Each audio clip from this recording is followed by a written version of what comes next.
Od té doby, co jsme si se Svazem sovětských socialistických republik zase urovnali vztahy a oni nám posílají voříšky, které mají Češi rádi z Hřešínku a my jim posíláme lipový čaj z naší lípy, oni je rádi pijou čaj, tak od té doby platí, že oni sem přijedou a dají mi medaily za to, že šířím jejich kulturu,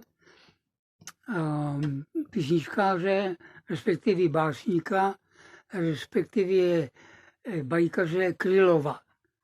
Jmenuje se to Svině pod dubem. Krásná věc.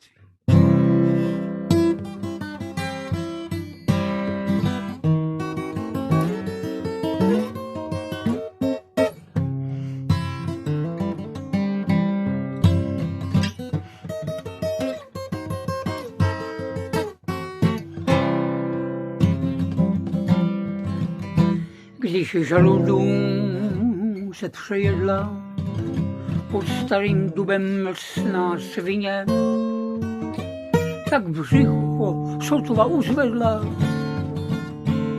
a svalila se na zemlíně. Když probrala se ze spaní, pod dubem rýse začala v hlíně. Uviděli to havraní a krákorali: hej, ty dole! Strom, který kořeny má holé,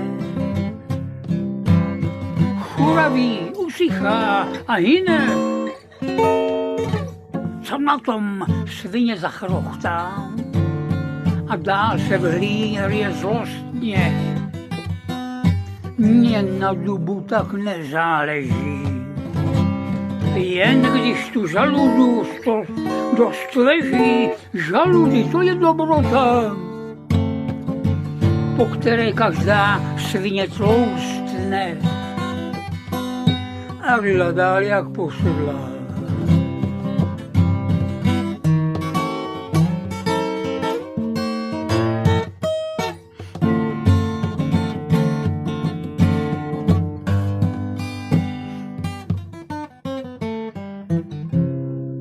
S tebou je škoda hovoru, má v dupu větví pohněvaně. Kdybys jen jednou nahoru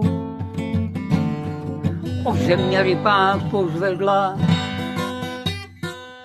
tak poznala bys pravdu prostou.